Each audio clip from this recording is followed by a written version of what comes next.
Andrew Brown and Alex Evers, wherever he is on your screen, joining you for another edition of the Hong Kong Racing Show with a twist, because Alex and I are both back from the Kentucky Derby, one of the biggest races on the planet. Alex, how was your Derby? It was wonderful. It was one of the better derbies. The photos that I made were incredible. I'm so pleased with the one shot of Junior looking up to the heavens and couldn't be happier and happy to be home for a couple days, but it was lovely. Other than being wet. Speaking of Junior, and I did absolutely love that photo as well. Maybe we can just pop it up on the screen as I'm talking about it. Well, speaking of Junior, and this is the Hong Kong Racing Show with a twist that I just mentioned. We're all about engaging North Americans in Hong Kong racing, but we've got a bit of a following with Hong Kong fans now as well that are tuning in for the show. So there might be a little bit of a turning the tables and engaging them in American racing, because Junior Alvarado, the winning jockey of last weekend's Kentucky Derby, is coming on the show. He's our special guest on today's show. You're okay with that, aren't you, Alex? Absolutely. Lovely guy. Great guy. I can't wait to talk to him, and maybe we can talk him into potentially riding in Hong Kong one day as well. Should we catch up with him, Alex? Should we get over to him? Let's get over to it. All right, let's do it. Well, what a pleasure it is to be joined by Kentucky Derby winning jockey Junior Alvarado, who, of course, rode the Bill Mott-trained Sovereignty to win the 151st running of the Derby just last weekend. And Junior, it looks like you've had a extremely busy time since. Let me ask you, what was more nerve-wracking, going to the gates aboard Sovereignty in the Kentucky Derby or throwing out the first pitch at Yankee Stadium? Definitely throwing the first pitch at the Yankee Stadium. When I got to the mound, then I look all the way down there. I was like, "Oh boy, what I did?" Because they were asking me like, "Either you want to throw the ball from a little closer?" It's like, "No, I'm doing the whole thing how it's supposed to be. I'm throwing it from up there. She's not bad. I'm ready. I'm ready." Then when I got up there, I was like, "Oh my God, what did I do?" But I was able to get it there at least across the home plate, so I didn't get booed. No, it looked like you had a really good arm on you. Like, I thought it Yeah, was a great throw. Did you play baseball growing up in Venezuela? yeah, that's what I did. That was my favorite sport. So I was doing that until I was probably 13, 14 year old when everybody kind of like went up and I'm staying the same size. I was like, okay, that's it. Not for me. And you're a Yankees fan? Big time, my whole life. My whole All life. right. Oh, Yes. that's awesome. Well, you Yeah, got that's another dream come true. Winning the Derby, then doing that, like, make me feel like, I'm just sinking it all in. I was like, well, I never get to be in the MLB. I never get to be a baseball player, but I get to throw the ball in the Yankee Stadium like I am a baseball player. So believe me, it was some kind of feeling yesterday. It was amazing. what an incredible few days. Junior, I've got to say, like, in the aftermath of the Kentucky Derby, it's always completely crazy, right? The crowd are cheering. There's media running all around the winner's circle. You're still aboard Sovereignty. What are you going to remember about all of those crazy scenes directly after winning the Kentucky Derby that will stay with you for the rest of your life? Oh, there is a lot, to be honest. But like main thing, it was just I remember just coming back and you hear the crowd. That just like really like, oh, like put like a knot in my throat, and I'm trying to hold it together. I was in the camera guy right there. I was like, I did say that I was gonna celebrate it, but I don't want to cry right now. But like, hearing the people cheering and the way back when the outrider got me, like it is really, it takes, it's very emotional moment. And then, I'll say next to that right there, or me better than that, to be honest, we just like I was looking for my family, and then just when I see their reaction when they got to see me for the first time after the race, that was everything for me. That is nothing in the world will top that. Seeing their faces, how excited they were, how like they were cheering, and just like it's just amazing. That's what I think. It was so worth it just to win the derby and all that, but then being able to see your family there enjoying that win with you, it's just like nothing like it. Like I don't think anything will top that for sure. Amazing. And I know your son's having a birthday since this week. Your youngest one. Have they been talking about it every single day with you since last weekend? Yeah, I mean, just we've been very busy. We kind of almost like it's not that we forgot, but we kind of like like, oh man, we got to do something for him. We got to do something for him. But like I said, we've been so busy, so we kind of did a little last minute thing for him today. So Yeah, oh, that's awesome. I got to ask you, when you crossed the wire, you obviously looked and pointed to the heavens, and also I noticed when you came back too, and you were in front of the grandstand, just before you waved to the camera that was right next to you. Once again, you were kind of looking up and talking to the sky above. Do you remember what you were saying and what you were doing in that moment? yeah, I couldn't thank him enough. I'm just like keep saying thank you, Jesus, for giving me this, and then once again, like Yeah, when I get to feel the whole feeling and the atmosphere at that time, and then once again, like just thank you for like make me enjoy this. Thank you for the opportunity of me winning that race. Thank you for give the horse the strength to get me through the wire. Just like I just couldn't thank him enough, because once again, there is one thing. That's why I say, like, when people ask me, what do you feel winning the Derby? It's really undescribable. That's the word. It's undescribable because right when little before I got to the wire, maybe past the 16th pole, a few yards before the wire, man, there's a lot of things. Like I start slowing down, everything slowed down, and I could think like, where is my family watching me right now winning the Derby? Like, where are they? Then I'm like, then the wire is not getting there soon enough. Then I'm thinking like, wow, like past the wire, I'm celebrating, giving thanks to God. Then it's like everything, all the ups and downs. I'm thinking like, man, I almost didn't make it. Like I can't imagine if I wouldn't be able to make this and this horse wins the Derby. Then when I was in Venezuela, when I was like, there was like a rush of emotion coming like from everywhere. Many, like a lot of memories coming through at the same time, and that's why I think that's what the Derby does to you. Like just a lot of emotion that you can't explain. It's just yeah. a lot of things at once that comes to you at that moment, and it's just very enjoyable, indescribable, and unbelievable. Yeah, Um, for our Hong Kong audience, they most likely wouldn't know. You had an injury where you're lucky to be aboard this horse. You missed the ride in the Florida Derby, and then you were able to get back and get on him. And I heard you say where you couldn't lift your arm for a week, and so Yeah, then to get back to this, insane. yeah, that's what I'm saying. Like all these things, like in a little short of a time, like it's seconds and not even a whole maybe 30 seconds a month. There was a lot of things that just like kind of keep coming in my mind. All the things going through get to to win the Derby. I mean, it just like I said, it's just something undescribable. There is no feeling like it. Like it's just top of the top. That's a peak feeling ever. that's so cool. I saw Umberto Rispoli, he's been so noble in defeat. I thought he of course was on the second place getter journalism, and on social media congratulated the entire sovereignty team, and he specifically said my friend Junior Alvarado as well. Can you tell us a bit about your relationship that you might have with Umby, and have you had a chance to talk to him since the race? Yeah, he's been, it's interesting. It's like I think for me with him, it's those kind of person that you don't need to talk too much, or you don't probably need to sing much when you click with somebody. Right. You click with somebody, it feels like and then you talk and it's just like it's everything is so natural. You feel like you have known the guy for forever.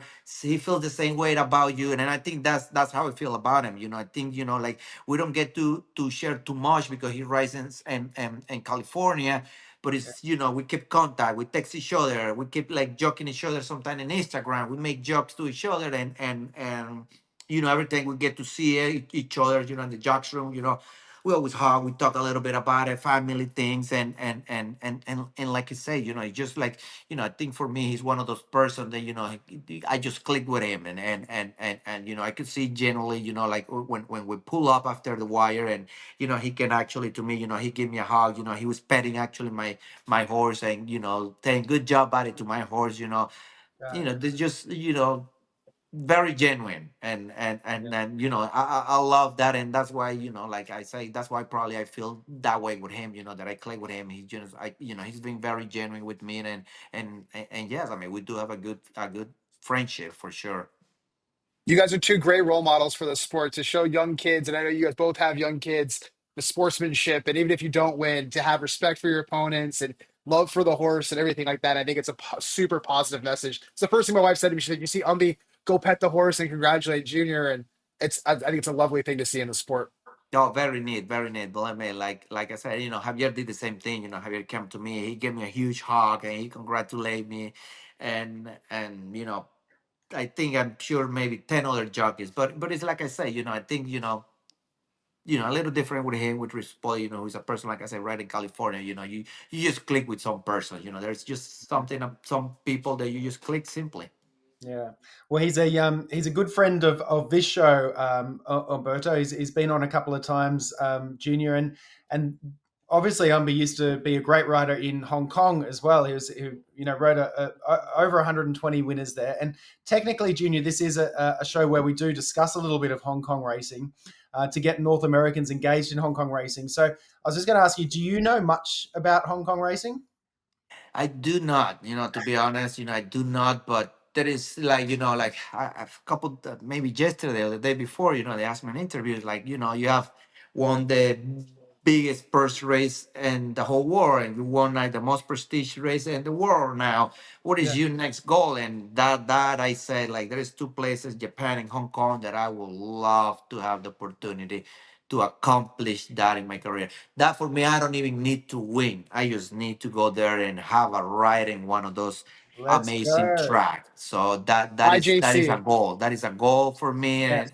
and to accomplish that, it is another check box. Another check in my list of need that I need to have for myself, for my personal sake. All Have right. I need to have those things done. This is great to hear because a lot of people from Hong Kong and the Hong Kong Jockey Club are watching this show, Junior. So we're going to try and put in a good word for you, maybe get you to the IJC, the International Jockey Championship in December. Maybe you and Umbi, first and second across the line in the biggest race of the planet, can go and represent America there. But I've got to ask you, right? I'm gonna ask you a few multiple choice questions about Hong Kong racing. They're pretty easy questions, and what I'll do, every one you get right, I'm going to buy a Hildebrand ice cream cap and give it away as a fan giveaway. Okay, so the pressure is on. Are you ready? Oh boy, yes. Just a few easy questions. Which of the following is a racetrack in Hong Kong? So just name one. Is it Happy Mountain, Happy Valley, Mooney Valley, or Mooney Mountain? Isn't it Happy Valley? Oh, yes. There you Let's go. go. Yeah. Let's He's go. got the first one right. Okay. Who is Hong Kong's most successful jockey? Is it Gary Stevens, James McDonald, Zach Purton, or Umberto Rispoli? Man, can you say the first three again? Let Yeah. me Gary Stevens, get not James, that. James McDonald, Zach Purton. I'm in between those two, between James McDonald or Zach. Man, I'll go with. Let me go with James McDonald. Oh, Zach's going to not be happy with that. I thought it was him, but then just because. Oh my goodness, I don't even know why I say that. I should have had that one right. Zach Purton just became the most winningest jockey in Hong Kong racing history very recently. Yeah, how many winners has he ridden, Alex? 1800 and Wow. 20 Yeah, something, 30 something at this point. a lot, a lot. All right. Okay, next question. We're nearly there. So we've got one hat to give away that I'll have to buy from Hildebrand Ice Cream on Long Island. The world's top. That's by the way, just Hildebrand Ice Cream on Long Island happens to be Junior's sponsor. You saw him on his jockey pads. The world's top-rated sprinter just won 12 straight races in Hong Kong, Junior. What's the name of this horse? Is it Ka Ying Rising, Speedy McSpeedster, Chautauqua, or Golden 60? What is the question again? What is the horse of what? What's the name of the world's top sprinter, the world's fastest horse? It just won 12 straight races in Hong Kong. Ka Ying Rising, Speedy McSpeedster, Chautauqua, or Golden 60? You get me with the last two now again. Oh my goodness. Man, I don't know why Golden 60. He's an absolute champion, Golden 60, but it's actually Ka Ying Rising. But we've Wasn't got even 1 out of 3. All right, last question. See if you can get 2 out of 4. Name the horse that was just recently defeated by Forever Young in the Saudi Cup. Forever Young won, and this Hong Kong horse ran second. Remember them I going know. And finished second back to back in Saudi, In then the second in Dubai. yeah. My goodness. ridden Oh by boy. ridden by James McDonald. Jane McDonald. That's why I got confused because I was like maybe Jane McDonald. Since he's been reading this horse. Oh my goodness. Can I get help? Yeah. Yeah, you can It's a phone it. it's Adrian. a romantic name. It's a romantic name. Yes, it's romantic. Romantic. Adrian, what is the name of the horse Jane McDonald that was the favorite in Saudi 22nd? Romantic Warrior. Romantic Warrior. There we go. That's an assistant. That's an There we assistant go. going. All Hey, right. we love it. We love to see it. So I'm going to buy two hats from Hildebrand Ice Cream on Long Island. How much ice cream have you eaten since winning the Derby? I think I have eaten more ice cream since then than actual food, to be honest, because I haven't had a time to sit to eat a meal. So I've been picking the ice cream where I do the interview. So a lot of ice cream. Very delicious though. That's awesome. All right, mate. Well, I just want to ask you one other question, actually. I saw an announcement during the week about a Jockeys League coming out. And speaking of Zach Purton, he'd be involved. Ryan Moore, Frankie Dettori. I think Flavian Pratt's name was out there. Have you managed to catch the headlines about that, about an international Jockeys League? And would that be something you'd be interested in being a part of if the opportunity was there, Junior?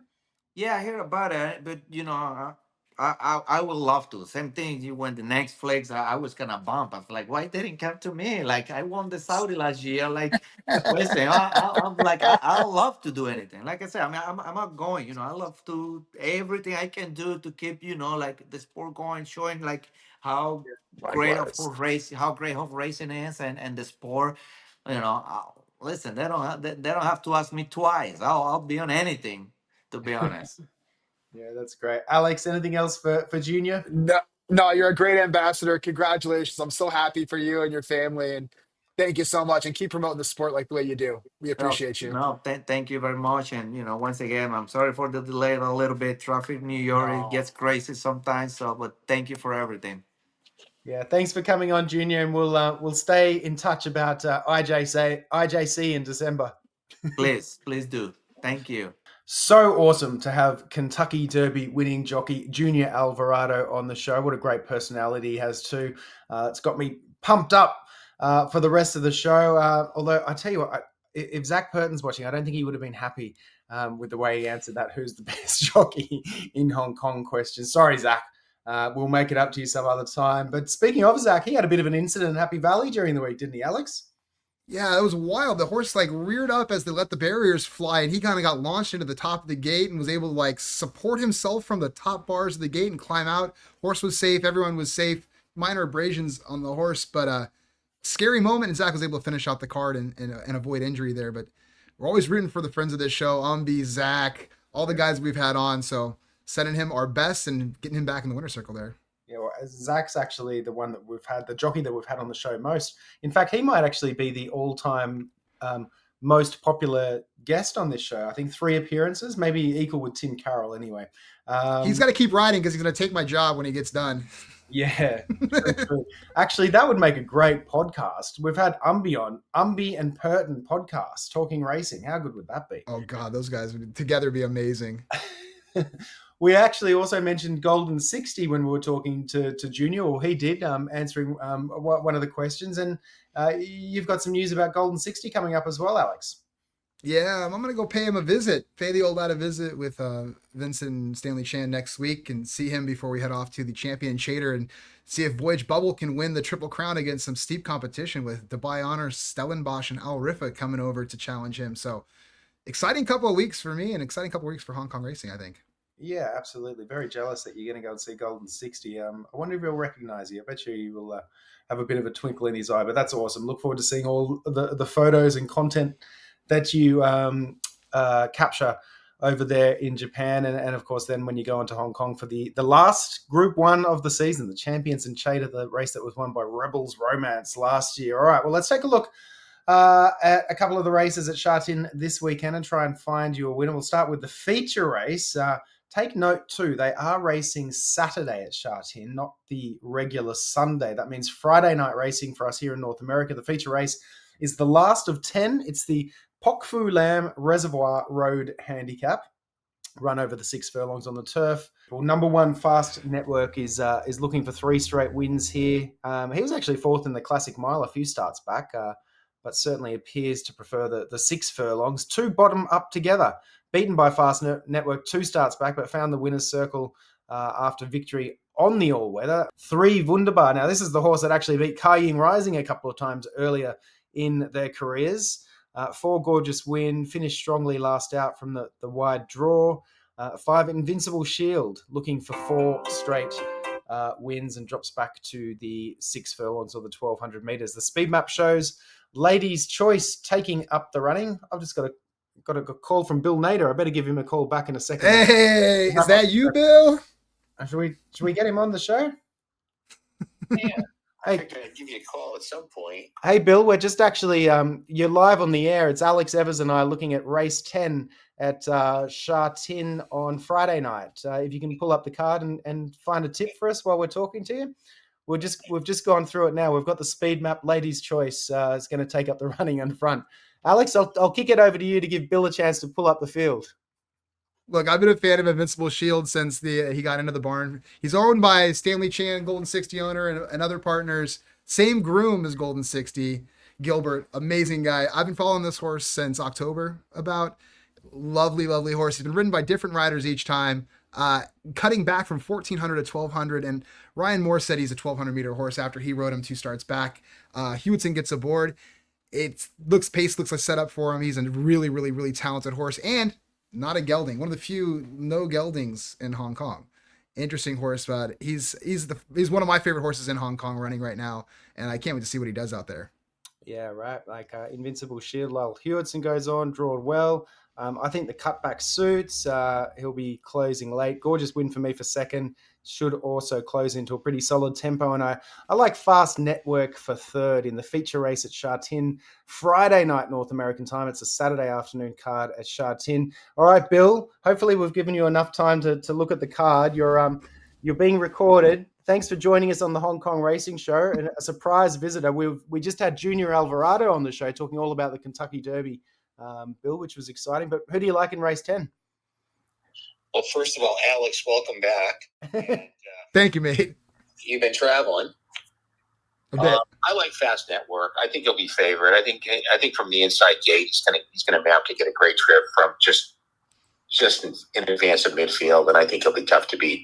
Has to carry the 135, but he looks very progressive, and he's in top form. Ladies and gentlemen, Bill Nader didn't even know he was going to be on the show. There he is, handicapping the feature race at Sha Tin. If that wins, I think we're going to have some money on. All right, best bets time. You can quickly look through the rest of the card, Bill. I like race 7, number 1, Talon's Ambition. Saw him in the Classic Series on the turf. I think he's going to appreciate being back on the all-weather and over this distance. Trialed well, too, leading into this. Alex, do you have a best bet on the card? I'm going to try to stay up all night and watch that last race and kind of see if Invincible Shield drifts and if Fast Network does take the money. And kind of between those two, whatever the better odds are, that's probably the play that I'm going to go with on the card. But I do like both of those horses a lot and a massive Invincible Shield fan here. Okay. And Bill Nader, do you have a best bet for us on the card at Sha Tin? Dragon Air Force in race 8.